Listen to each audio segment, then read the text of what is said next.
Hi friends, welcome to my channel. Gauri Kalyana ಮುಂದಿನ ಸಂಚಿಕೆಯಲ್ಲಿ ಧಾರಾವಾಹಿಯಲ್ಲಿ ಏನಾಗುತ್ತೆ ಅಂತ ಹೇಳಿ ತಿಳಿದುಕೊಳ್ಳೋಣ ಬನ್ನಿ. ಸಂಚಿಕೆಯಲ್ಲಿ ಗಂಡ ಹೆಂಡತಿಯ ಸರಸದ ಆಟವೊಂದು ಶತ್ರುಗಳ ಕುತಂತ್ರದಿಂದಾಗಿ ದೊಡ್ಡ ಬಿರುಗಾಳಿಯನ್ನೇ ಎಬ್ಬಿಸಿದೆ. ಕಥೆಯಲ್ಲಿ ಏನಾಗುತ್ತೆ ಎಂದರೆ, ಗಣಪತಿ ಮೂರ್ತಿ ಮಾಡುವ ಜಾಗಕ್ಕೆ ಬಂದ ವಿವೇಕ್ ಗೌರಿಯ ಕಾಟ ತಾಳಲಾಗದೆ ಕೆಸರು ಮಣ್ಣಿನೊಳಗೆ ಇಳಿದು ಮಣ್ಣು ತುಳಿಯಲು ಶುರು ಮಾಡ್ತಾನೆ.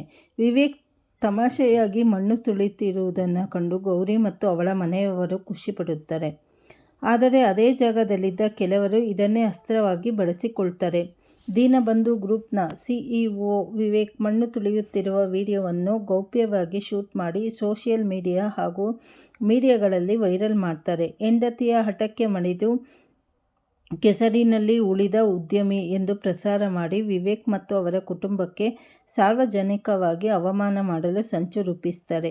ಇತ್ತ ಸೋಷಿಯಲ್ ಮೀಡಿಯಾದಲ್ಲಿ ವೈರಲ್ ಆದ ವಿಡಿಯೋವನ್ನು ಕಂಡ ಚಂಚಲ ಮತ್ತು ಅತ್ತೆ ತೀವ್ರ ಆಕ್ರೋಶಗೊಳ್ಳುತ್ತಾರೆ.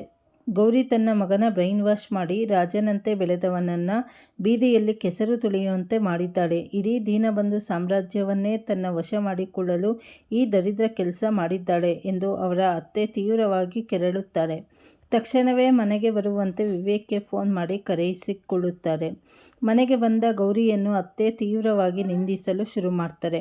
ನನ್ನ ಮಗನನ್ನು ಕೆಸರಿನಲ್ಲಿ ಇಳಿಸಿ ಇಡೀ ಮನೆ ಮರ್ಯಾದೆಯನ್ನು ಹರಾಜು ಹಾಕಿದೆಯಾ?